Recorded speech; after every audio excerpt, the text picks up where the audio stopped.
So this is a review for Wabbit Twouble, aka the Chungus short. Yes, I know you guys are excited about that.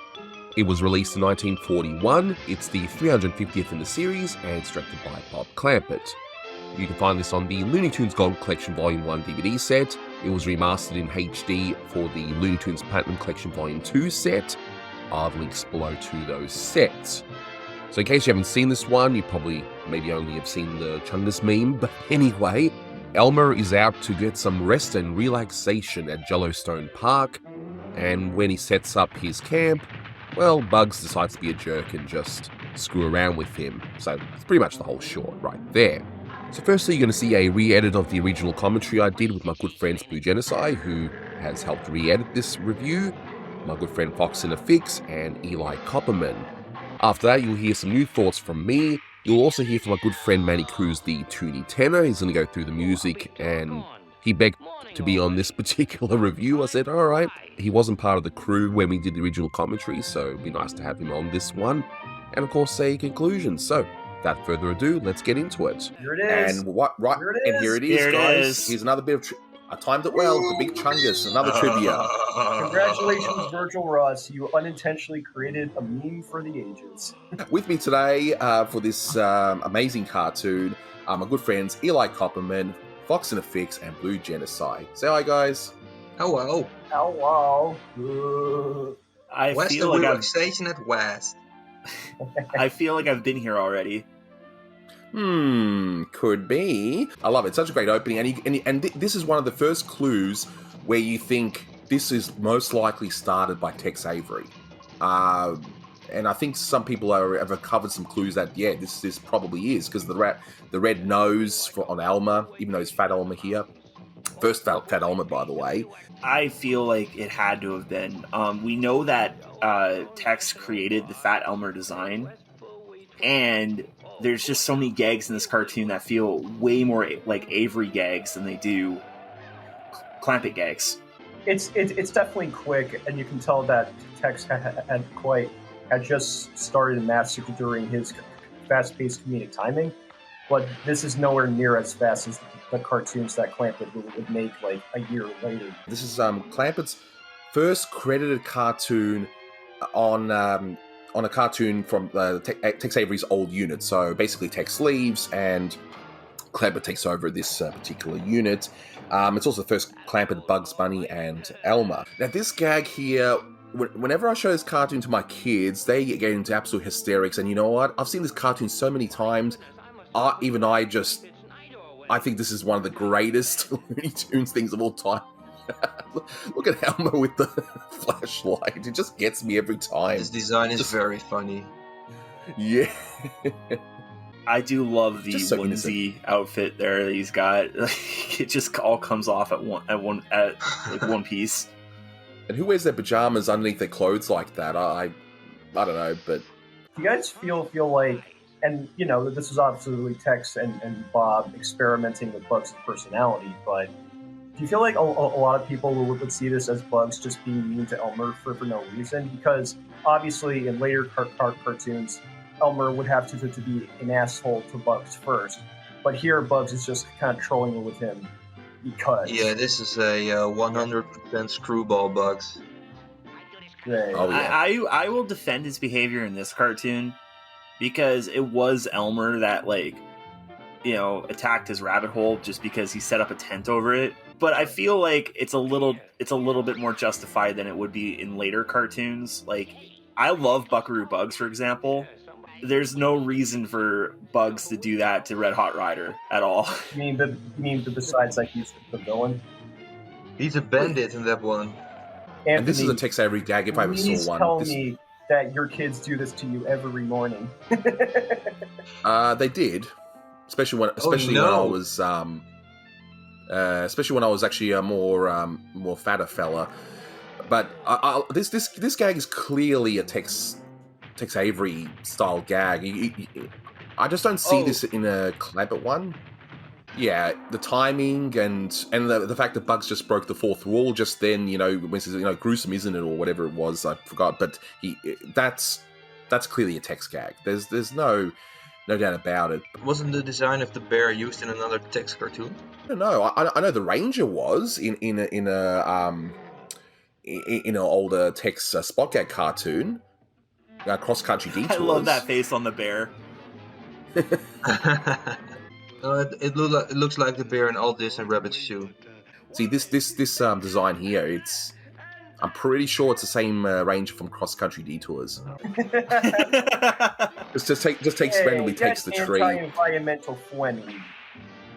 Hey, he put it back. Boy, was that a fun track, and I really didn't like having to take that one down. Unfortunately, this is the only Fat Elmer short that is not in the public domain, so sorry guys, I can't show you the full cartoon here, otherwise it just gets taken down. But I'm going to elaborate further on this Fat Elmer design, and it was done to make the character funnier, and it was modelled after Arthur Q. Bryan, the voice actor for Elmer, who was a larger person in real life. And this design would end up being in 3 other shorts. Those are in the public domain, so you can easily see those. And it was also in one propaganda video, Any Bonds Today. After that, they changed him back to his original design, but without the red nose. And yes, you've seen the thumbnail. Of course, I have to reference Chungus here. My goodness, the whole thing is just ridiculous. But I just want to briefly get into the whole meme because it's very interesting, I think. But yes, it's come from this short, as you've already seen. It was just a randomly used thing online in roughly 2018 as part of a fake video game cover called Big Chungus, and it just caught on. And Warner Brothers themselves, and this is perhaps the most interesting part, they actually embraced it. So it's now a character in their World of Mayhem game, and it even had a cameo in Space Jam 2. So yeah, it's just taken a life on its own. So go figure. But let's take a look at the short, because there was a few things I missed, and there's a few things I just wanted to point out that wasn't easy to do in those group discussions. As much as I love them, this allows me to elaborate things further. First thing is, just before the actual title sequence, we see a beautiful photo of the carrot with the name cut out. And at this point, Clampett was using a lot of photos in the backgrounds of his black and white shorts. So it's nice to see him do one in color, which, yeah, it looks great, and this restoration, of course, reflects that. And then we see the title sequence, and it's interesting to see, if you look closely, that all the R's were changed to W's, so the title sequence is Elmer Fudd E's, so to speak. Now, as mentioned in the commentary track, there's great suspicion that this was actually all started by Tex Avery, and as I go through the short, I'll point out a few reasons why I suspect that Tex Avery was more involved in this than we probably realize. But the car conga, I just don't see Clampett doing that type of gag. This looks like it's in the Tex Avery wheelhouse, so to speak, the kind of gag that he would do. And he had also done a lot of the more interactive title cards, so again, this is something that I would see him doing versus Bob Clampett. Then we get to Yellowstone Park, and that's a clear reference to Yellowstone National Park.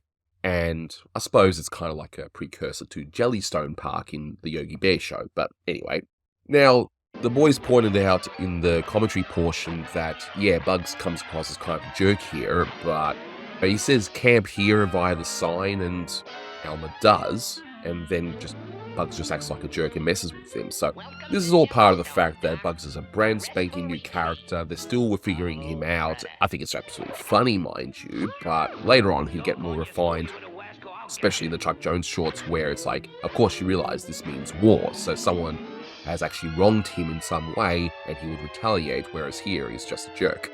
So, but a funny jerk at the very least. So, another Tex Avery thing, Bugs looks at the audience briefly and goes, "Oh, brother." So again, Tex Avery would break the fourth wall a lot. And that's not to say Clampett never did, but Avery would do it more in this kind of way. Then we see Elmer's hands all tied together, and it looks pretty painful. I always love that, of course. Also, if you look closely, just before Elmer bolts up that hole, so to speak, the hole is round. But then when Bugs exits the hole, it turns into a square hole. You know, we gotta love cartoon logic, right? But it was a nice little touch there. And then, of course, yes, he turns into Chungus after that. Now, I mentioned in the track that one of my favorite Looney Tunes sequences of all time is Bugs tricking Elmer that it's actually nighttime now. And even though I've seen so many other new Looney Tunes since then, I still maintain this is one of my favorite sequences of all time. It is hilarious. Every time I see this short, even before I was watching it for this review, I was just laughing so much. It's just so stupid. I absolutely love it. And somehow he has these long sleeve pajamas shoved under his clothes.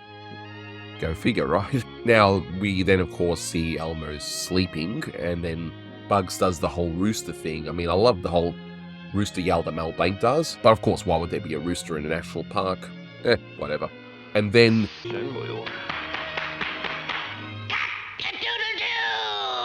we see the tree gag with the towel. Now, Bugs, again, he's just being an absolute jerk. There's no reason for this, but it's so funny.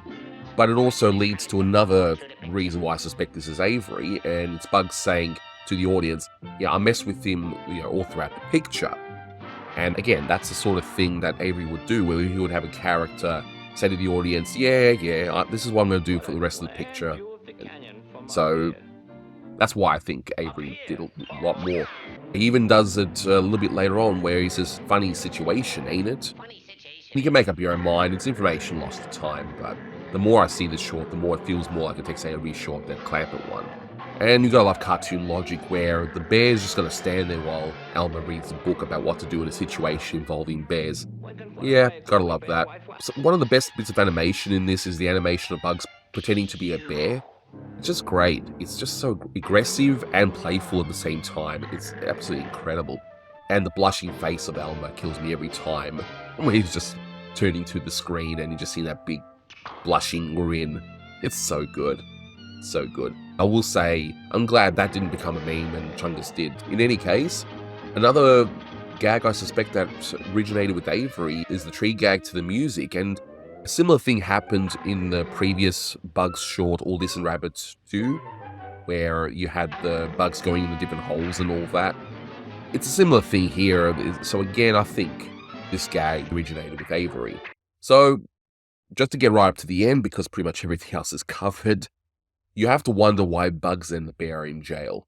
It's just a really weird ending, so you have the whole thing, rest and relaxation at last, and then Bugs and the bear just happen to be in jail as well, so I guess that ranger must be really strict. Maybe he knows what really happened. Who knows? In any case, my good friend Manny Cruz, the Toonie Tenor, is going to do his installment of Manny's Music Time regarding the music of this short, and he said to me it's one of his favorites, so let's see what he says. So, take it away, Manny. Hi, everybody. This is Manny Cruz, the Toonie Tenor, coming at you with the latest edition of It's Time for Manny's Music Time, with music trivia for you today. For the 1941 Merry Melody, Wabbit Twouble, directed by Wabbit Clampett, but it was originally started by Tex Avery.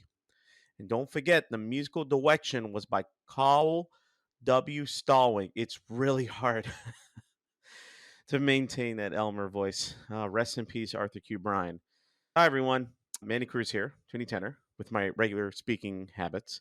I usually don't hop on to these Clampett commentaries. Anthony uses some of the commentary I did for the Bob Clampett retrospectives, but for this particular cartoon, it is one of my absolute favorite Warner Brothers shorts. It's in my top 10. It's hilarious.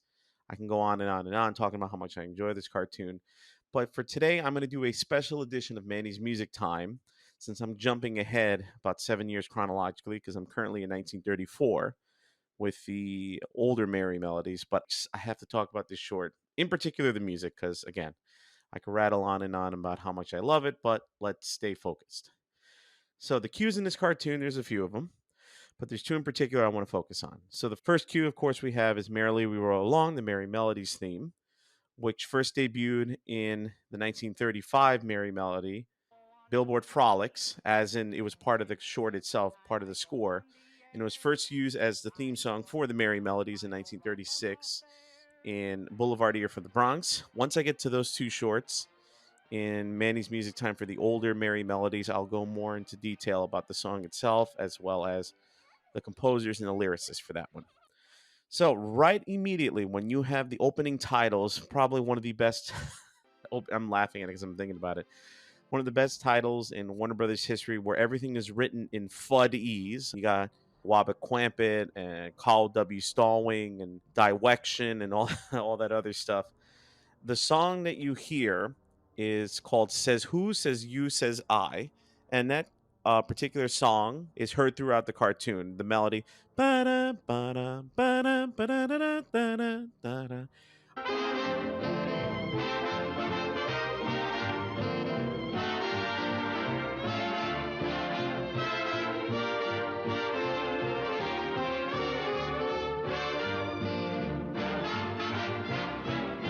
I remember first watching Wabbit Twouble. Had to have been when I was starting to get into this hobby, like around 2001, 2002 ish, when I saw it on Cartoon Network. And I was like, man, I really, really love the melody of that song. And that's one of the reasons why it is one of my favorite shorts, because says who, says you, says I. That particular song, I just adore the melody of it, and I adore the way that Stalling and Franklin arranged and orchestrated it. So the song itself was written by Harold Arlen and Johnny Mercer. So Arlen with the music and Mercer with the words. It originally premiered in the 1941 film Blues in the Night. Where have I heard that title before? Wink, wink, nudge, nudge. I'll go into a little bit more about Harold Arlen. So the composer of the music itself, the lyricist Johnny Mercer, I'll talk about in another commentary. I did talk about Harold Arlen in my commentary for Sunday Go to Meeting Time. So if you want to watch that commentary and just pretty much listen to what I'm saying again, I will. But I know some people are not too keen on watching any Censored 11 stuff, so I'll repeat what I said here. So Harold Arlen, born Hyman Arluck, he was born February 5th, 1905 in Buffalo, New York, and he died April 23rd, 1986 in New York City. He was the son of a Jewish cantor, and he moved to New York City in the 20s and worked as an accompanist in vaudeville. His first well-known song was Get Happy. Sounds familiar? That was the original Merry Melodies theme with lyrics by Ted Koehler. Pretty well-known song. And Harold Arlen is one of the big American songwriters of the 20th century. Besides Get Happy and Says Who, Says You, Says I, he also wrote Stormy Weather, I've Got the World on a String, Blues in the Night, Captain of the Clouds, Follow the Yellow Brick Road, I Love to Sing, Let's Fall in Love. And speaking of Follow the Yellow Brick Road, he was the man who wrote the music for the 1939 classic film The Wizard of Oz. So every time you hear Judy Garland singing Somewhere Over the Rainbow, that's Harold Arlen who's responsible for it. And some of the titles I've already mentioned, I said Blues in the Night and I Love the Singer are two very famous songs in the Warner Brothers cartoon history. Captain of the Clouds has also been used in Warner Brothers shorts. Let's Fall in Love, I always think of Frank Sinatra's rendition of Let's Fall in Love, why-da-da-da, fall in love. And he did win an Academy Award, Harold Arlen, and some of his music has been recorded by legends, like one of them I mentioned, the great Frank Sinatra, Nat King Cole, Ella Fitzgerald, and one of the Beatles, George Harrison. So, as for Johnny Mercer, like I said, I'll talk about another time. And like I said, Says Who, Says You, Says I is featured throughout the cartoon. You hear it several times. I always like the part where you hear that in the score. It's the part where Bugs is tricking Elmer, and he says, I do this kind of stuff from all through the picture. Always makes me laugh during that scene. I do this kind of stuff to them all through the picture. I really, really enjoy in the beginning, after you see the opening titles, or after you finish hearing Says You, Says Who, Says I would be remiss if I didn't bring up just the amazing Latin percussion that you hear in in Elmer's Jalopy of a Car.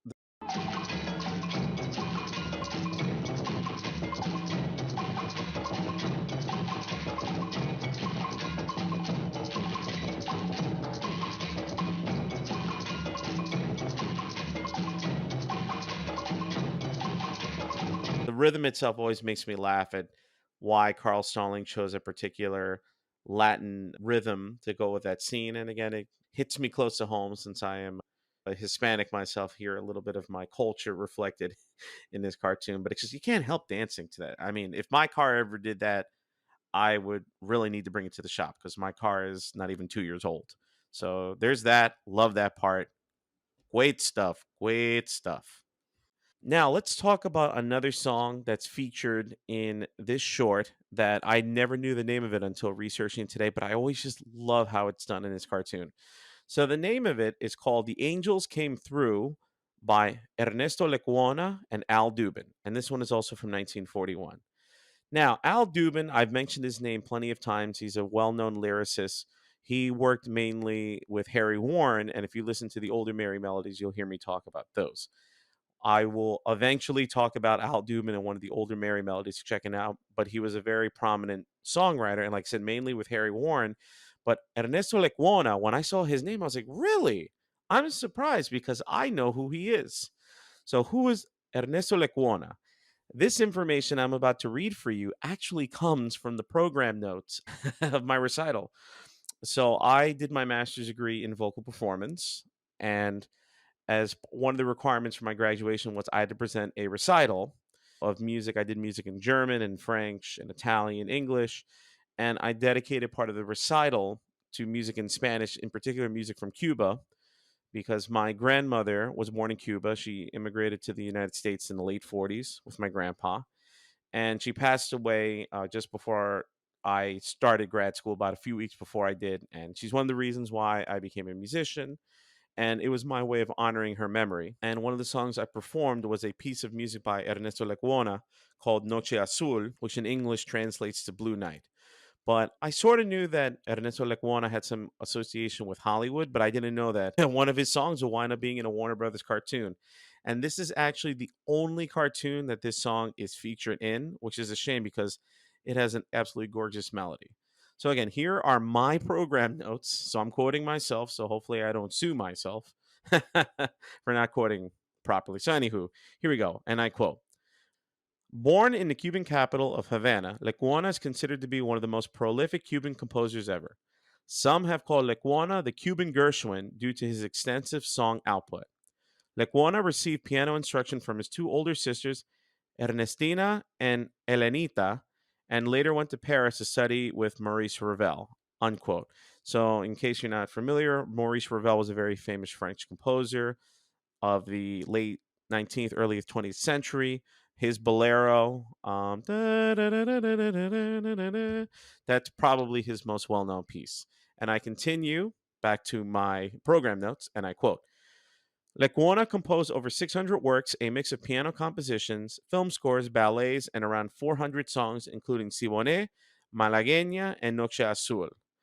Lecuona was nominated for an Academy Award in 1942 for his song Siempre Mi Corazón, which had English lyrics written by Kim Gannon, and both the English version of the song and the film were entitled Always in My Heart. So, Siempre Mi Corazón, that is a literal translation, Always in My Heart. Unquote. I know Malagueña in particular, for people who are really into marching band and drum corps. I never got the opportunity to do drum corps, but just think of like a marching band that's a much harder level without any woodwind instruments. Malagueña is a very popular song in the drum corps world. I actually first heard that composition from watching drum corps videos when I was in high school. But yeah, one of the most well-known Cuban composers ever. And reading my program notes, I forgot that he got nominated for an Oscar in 1942, the year after this cartoon came out. And yeah, it's cool to see not only my Cuban heritage reflected in these cartoons, but somebody who I've performed his music before being featured in these cartoons. Maybe one of these days I'll sing The Angels Came Through, because again, I think the melody is super gorgeous. It occurs during the scene where Elmer is tricked into going to bed. He has the sunglasses on, or the glasses that Bugs paints, and he thinks that it's nighttime. And it's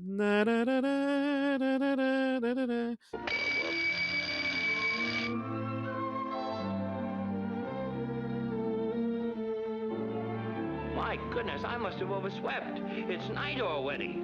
I gotta get to bed. Again, when I first saw this cartoon years ago, I was like, I don't know what that song is, but it's just ridiculously gorgeous. I just love the melody of it. So who knows? Maybe one day I'll do a nice recording of it. Two other songs that are featured in this particular cartoon. Of course, you have the Overture to William Tell by Gioacchino Rossini. The opera itself, which is based off of a Swiss folk hero, William Tell, or Wilhelm Tell, premiered in 1829. So Rossini, you'll never hear Rossini's music in Warner Brothers cartoons ever again. No siree, Bob. This is the only time. Of course, I'm being sarcastic. And this is one of my favorite uses of the overture, when Elmer is trying to avoid the bear. Da-da-dun, da-da-dun, da-da-dun, dun-dun.